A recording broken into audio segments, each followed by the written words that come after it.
let us check out that this one is about Mr. Rogers. That apparently Mr. Rogers was too nice to be interviewed. So I suspect this one is going to be ultra wholesome. And if it's as wholesome as I suspect, I might need to start crying. I don't know. But let's check this out. Cause I mean, Mr. Rogers was probably like the nicest person in multiple generations. So let's hear how he was simply too nice to be interviewed. Bit warm for a sweater, isn't it? You know, we're talking about Mr. Rogers. If you talk about Mr. Rogers, you need to wear a sweater.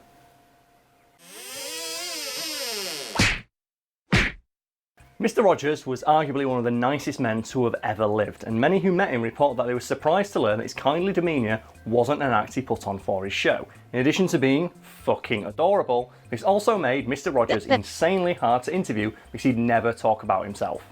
So for people at home who don't know him, do you want to explain who Mr. Rogers is? No, everyone knows who Mr. Rogers is. Well, I actually don't know that much about You him. can fuck off, you know who Mr. Rogers is. I know. You're a human being, you know who Mr. Rogers is. Wasn't he was the host of a show, wasn't he? Yeah, called Mr. fucking Rogers.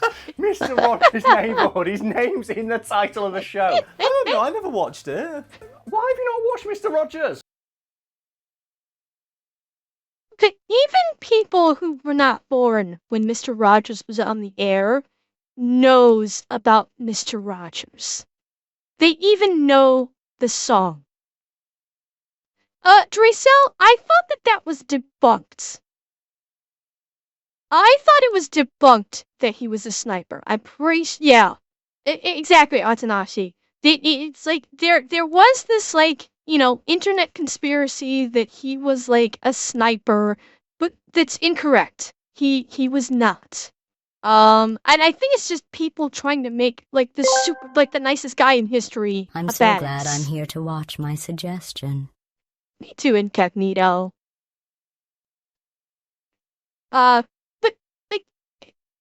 Everybody even knows the song, Oh, it's a beautiful day in the neighborhood, a beautiful day in the neighbor. Won't you be mine? Won't you be mine? Won't you be my neighbor? Everybody knows it, 'cause he's like the nicest guy in history. It's a beautiful day in this neighborhood, a beautiful day for a neighbor. Would you be mine? Would you be mine? Would you be mine? I feel like I've offended you. You have, because it's Mr. Goddamn Rogers. You know what? In the spirit. Yeah, I mean, right, Cody. Plenty of people, I'm sure, have not seen Mr. Rogers, but everybody knows about him. Because I think probably they stopped broadcasting his shows even after his passing. God, I don't even know how long ago his show. I'm sure you could probably find. I have no doubt you can find rebroadcasts of his video of his shows online and episodes on YouTube. But his show has not been viewed on television for decades at this point. Rogers, I'm going to forgive you, because that's what he'd want. Let's continue. So I You mean gather that Fraggle Mr. Rogers Rock, was Kendrick? just a really, really nice guy. I'm guessing you mean Fraggle Rock, not Fragger Rock. Fragger Rock, I think, might be a very different show.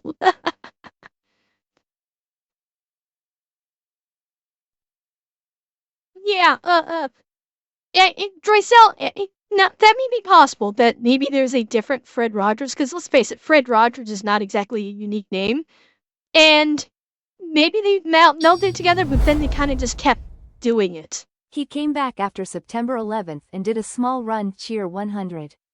Sadistic, do you mean they did reruns, or he actually broadcast new episodes? Because I thought he passed away before 2000 came. Really? Okay, I thought he had passed away before 2000. But he did not. Okay. I was not aware. The nicest guy, yes. But isn't this just TV personality? No, and a lot of people were actually shocked upon meeting him to learn that 2003, Mr. okay. Rogers presented on the show was just what Mr. Rogers was like in his day-to-day life.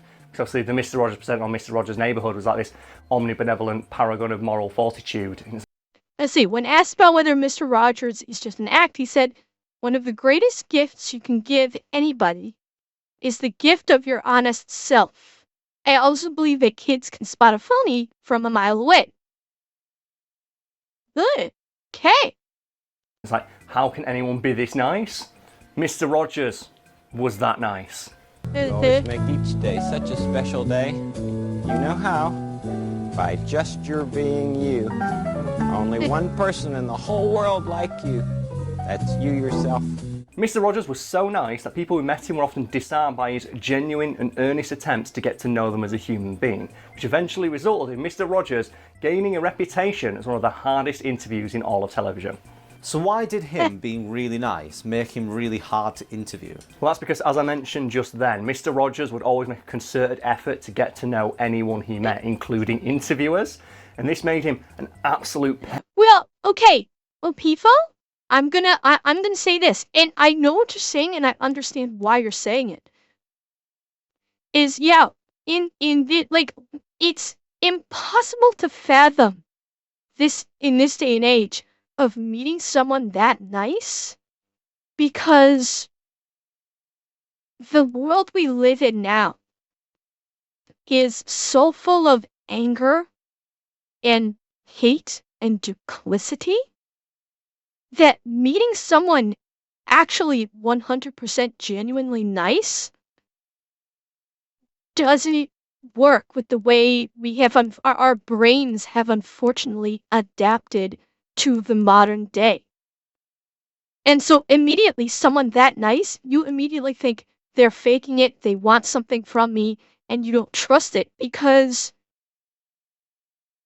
it's a really sad state of affairs that in this day and age, you can't trust kindness.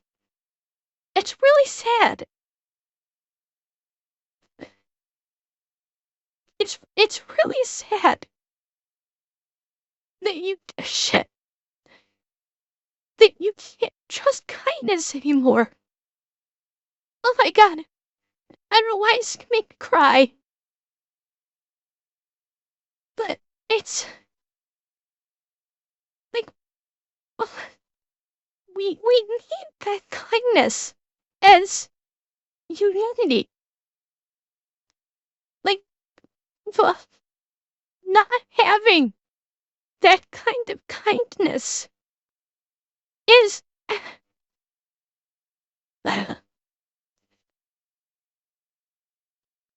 it's what's tearing us apart. And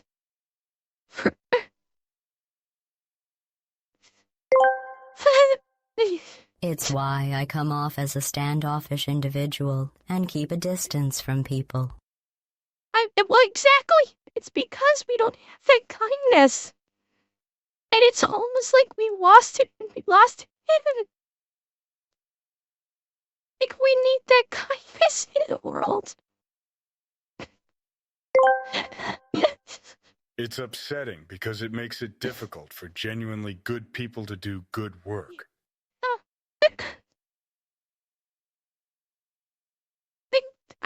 I miss that in this world. I miss the kindness. I miss not being able to look at something and think, what's the agenda? What's hiding behind there? Unfortunately, we were born in the wrong era. Cheer 100. Yeah. This is just a reminder of a time when kindness actually mattered.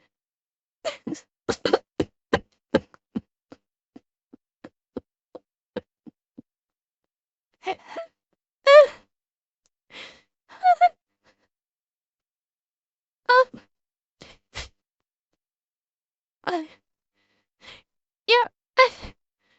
Oh God.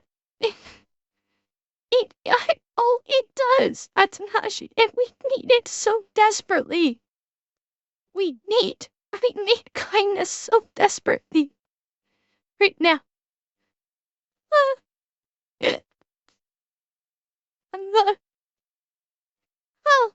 Oh God. Oh, I had a feeling this was gonna make me cry. pain in the arse to try and interview because he'd never talk about himself and would instead make an effort to connect with the person interviewing him and talk about their lives, their dreams, their wants, their families, their pets, their kids, whatever. And obviously by the end of their allotted time, they had nothing to...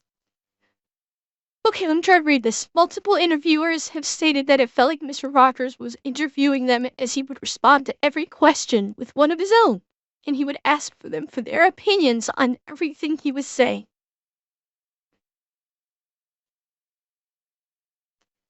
Yeah, Blurred, and that's kind of what makes me so sad is that everybody can have, maybe not as significant of a story as that, but everyone has a story where if there had just been kindness, things would have worked out so much differently. to report on because they go, well, I learned to love myself again, and like, you know, I'm going to call my mother immediately after this, but I know nothing about Mr. Rogers. God damn it, I'm going to get fired. But it's okay, because I love myself. What efforts did Mr. Rogers go to get to know his interviewers? One of the things a lot of people found confusing when they met him is that he'd always take photos of them. Well, okay, Falcon, one thing to remember is Mr. Rogers, like, in terms of, like, his beliefs and everything, like, don't forget, he was a show for children. His show was for children. And the whole purpose behind it was to make kids feel good about themselves. And yeah, as we get older, as we mature, as we become more world-worthy, we may look back and go, okay, yeah, now that I'm gained knowledge and experience, I don't exactly agree with it. But, you know, one thing to remember, Falcon, is it was Mr. Rogers that guided in your growing up and was a part of yours and many people's ability to grow up and mature and to gain experience, to be able to look back and go, I don't actually so much disagree. I don't so much agree with some of that. But, you know, watching his show when you were a child allowed that to happen in the first place. So, and that's actually, I don't think Falcon was referring to, like quote unquote pushing an agenda on his show. I'm thinking about, I'm guessing, Falcon, you may be talking about maybe, you know, some of his, like, his beliefs or something outside of what was broadcast on the show that adults would see, but children necessarily would not. I'm guessing that's what you mean. What you mean by, you know, I don't agree with some of his beliefs. You know, like that. It goes, yeah. So it's like, and totally understandable. No, Techno, I started early today because it's a holiday. So I was able to start an hour earlier today, that's all. Yeah, and that's what I'm saying, Falcon. It's like, yeah, like, off the show, he may have, you know, had some opinions or beliefs, something that people may have disagreed with, just because people are people.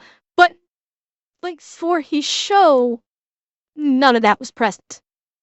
Absolutely none of it. Thank you, Opifo. Yeah, his show is just about kindness. And off the show, it was too. It's just he had different beliefs. I remember Mr. Rogers. No matter if you was black or white, he always made you feel good. My mom always loved how he was, and wanted me to always watch him. She didn't see a white man, just a man that could give you good morals. And, god damn it, we need that now. We absolutely need that now. Together. And I was like, okay, this is a bit weird, but okay, Mr. Rogers, okay, let's pose for a selfie. Great, cool, can I continue the interview? Oh, you want to pose for another one wearing sweaters together? All right, fine. Oh, you want to show me like you know, the Kingdom of Make Believe? Okay, let's take a photo of that. I've actually always wanted to see that. Let's do that.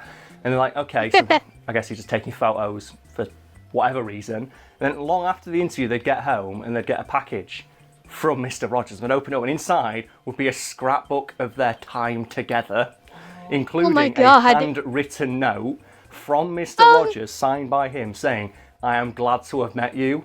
My day was made brighter by, like, you know, talking to you that day. Thank you."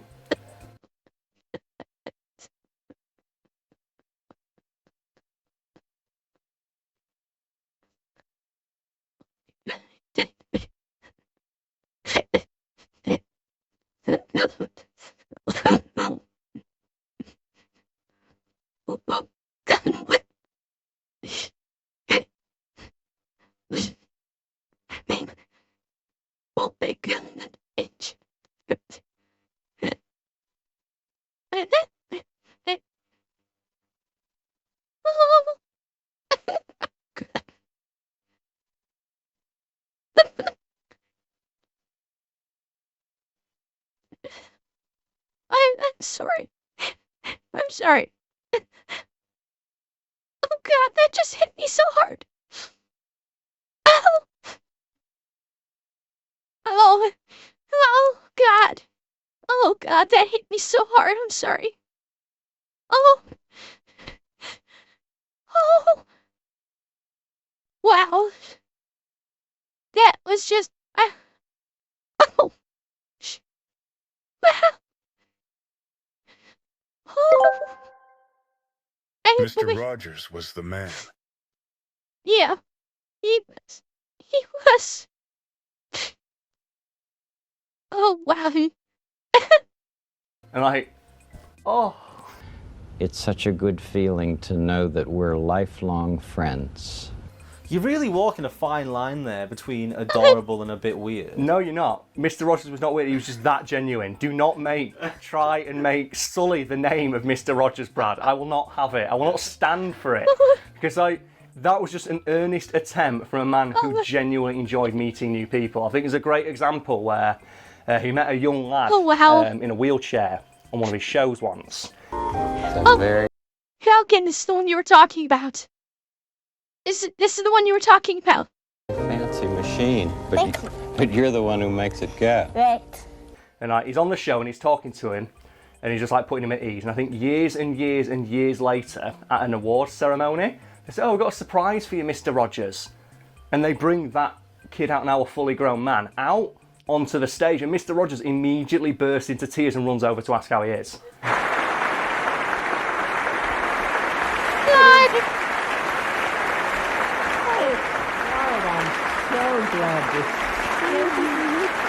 It's like he was not putting on an act. He genuinely. Okay. Oh. Okay. Oh shit. Okay, I gotta read this. Oh. Oh. Okay. Okay. Oh God.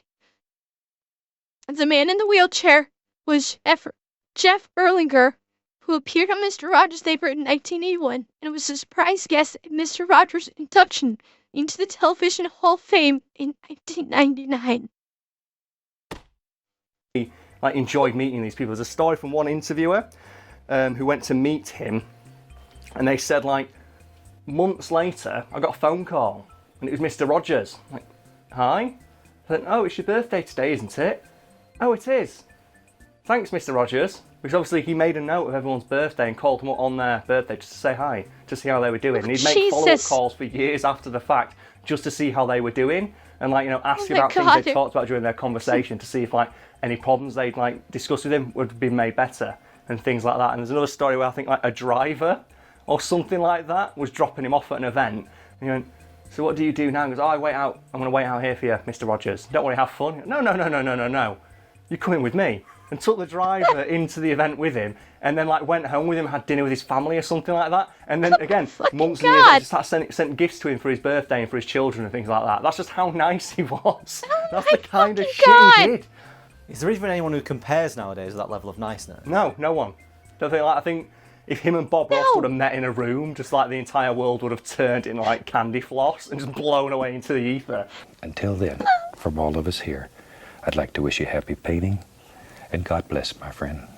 Everyone who met him just says he just had one of those personalities where when he spoke to you, he spoke to you as if you were the only person in the world, and he just had this One of the most recognizable things about Mr. Rogers was his voice. His calm and delicate delivery has been cited by some as reducing stress levels and improving the mood of those listening.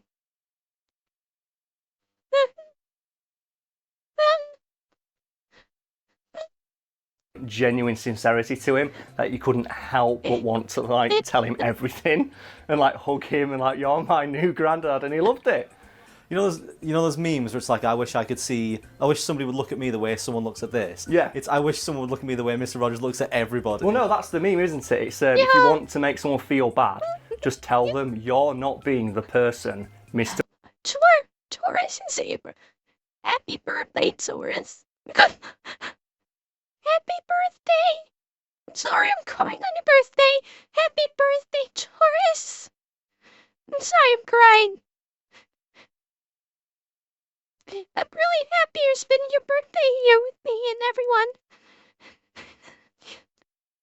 Don't worry, I'm not gonna cry the whole time. Don't worry. I promise.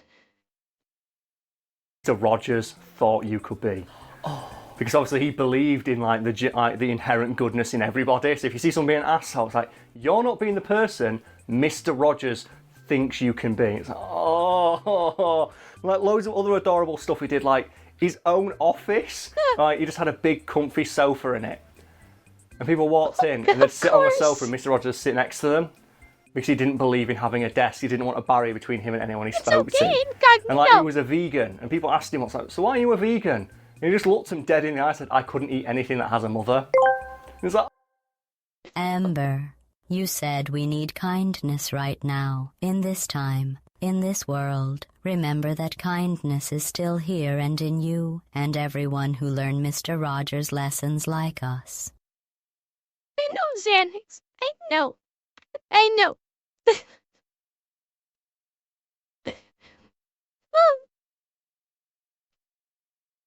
Taurus. Happy birthday. I wish I could give you a kiss on the cheek in person, but that'll have to do. oh, Mr. Rogers, stop, no! I feel bad. I had bacon yesterday. I feel like a prick. And that's the thing though as well, because when people said that to him, and it's like, oh no, but I eat meat, and he goes, well, that's your choice. I love you anyway. And it's like, oh no, you're too good for this world. I like you just the way you are. And what's more, I'm so grateful to you. Oh God, I just realized what's this hitting me so hard. I just realized. Mr. Rogers looks a lot like my grandfather. I just realized it. He looks not 100%.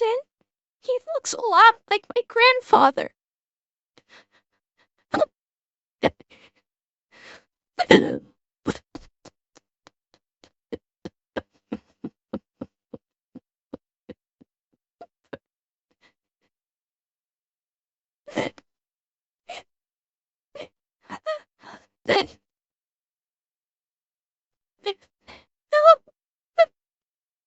Oh God. Oh, it just hit me.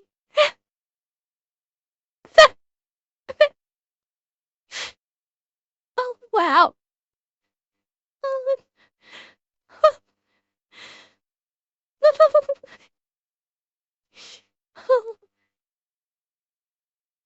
Perhaps the most unbelievable thing about Mr. Rogers that probably cements how nice a guy he was is that he reportedly responded to literally every single piece of fan mail he ever received by hand.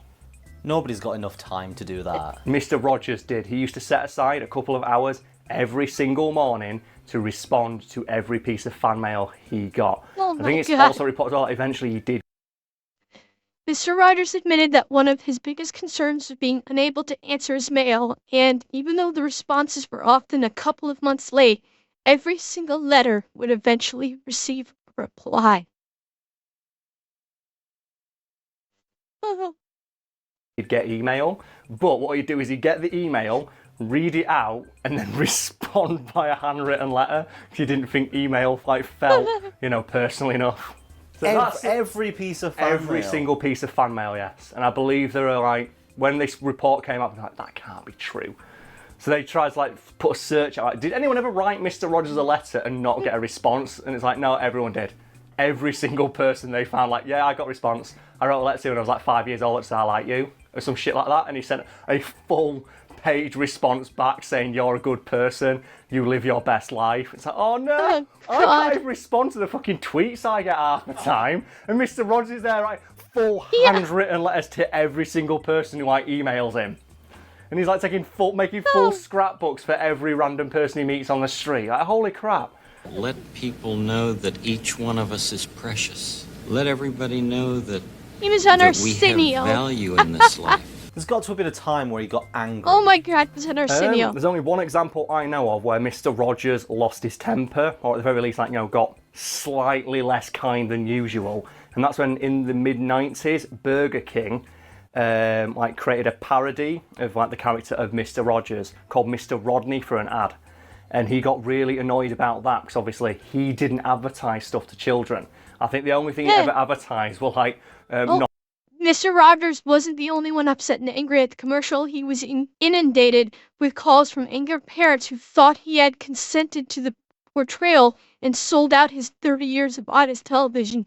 Oh, fuck you, Burger King. Fuck you, Burger King, for doing that.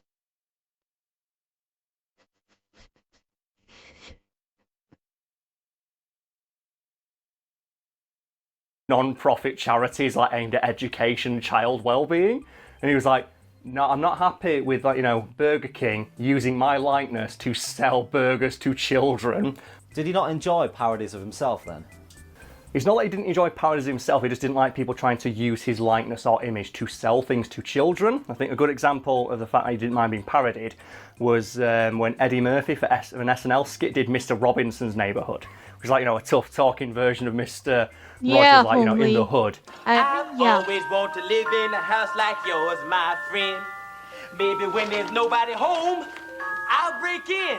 And apparently Mr. Rogers found that hilarious, and he had no problem with it, obviously, because it aired late at night when children wouldn't see it. And there's a story from Eddie Murphy where he says, I was in my changing room one evening, and there was a knock on the door, and it was Mr. Rogers.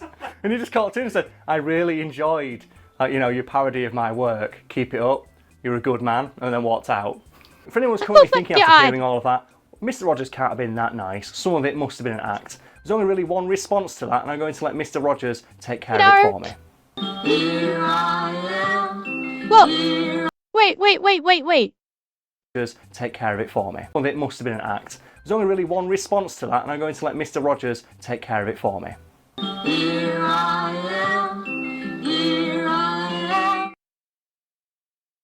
Sounds like if God walked the earth, he'd be Mr. Rogers. What? No, he would not. Wait. This has gotta be AI. That's gotta be There's AI. one response to that, and I'm going to let Mr. Rogers take care of it for me.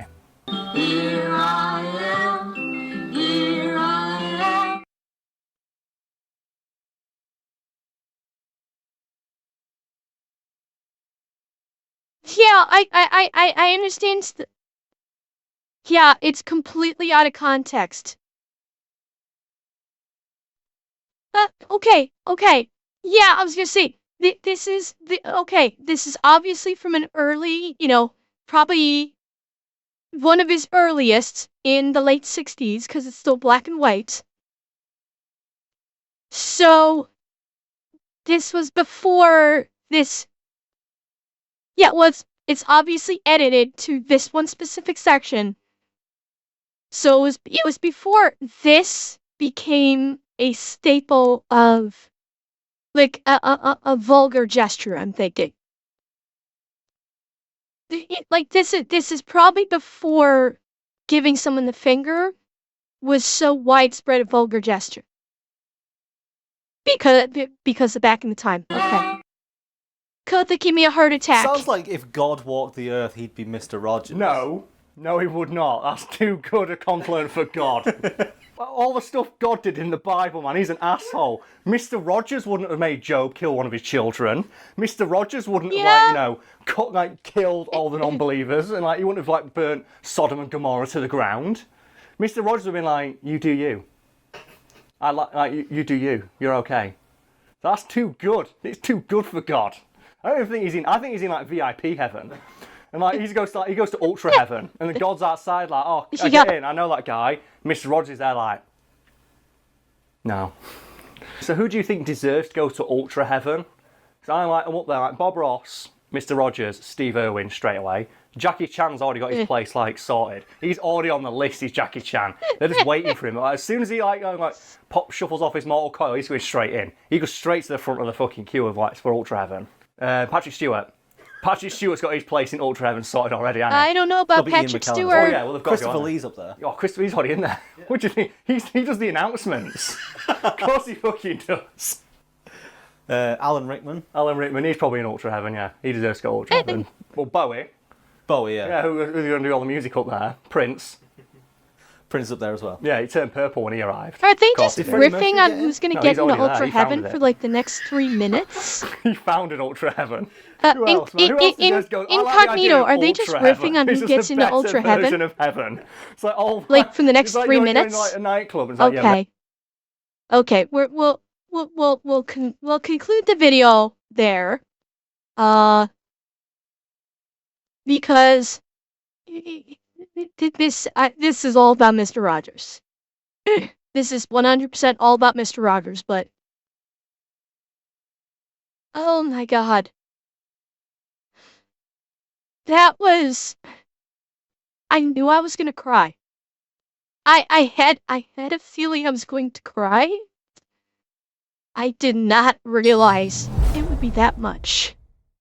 Unfortunately for me, the older I get, the more I stick to my kindness, morals, and values, the more I lose out on life, and unhappy I become. It's just not worth it anymore. Cheer 100. Aaron, that's the heartbreaking part of it. That is what is so absolutely heartbreaking. Is that if you try in this world now, if you try and stick to kindness, you end up becoming unhappy because of the way this world works. And that is just so sad. I hate that this world is like that, that we live in a world that hates kindness. I hate it. And it's why things will never improve.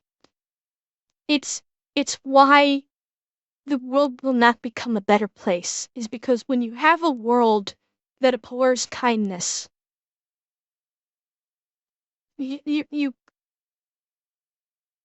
kindness has no place in society now. And so that's why society has become something that is not worth being a part of. And it's just incredibly sad. It's the facts, but it is incredibly sad.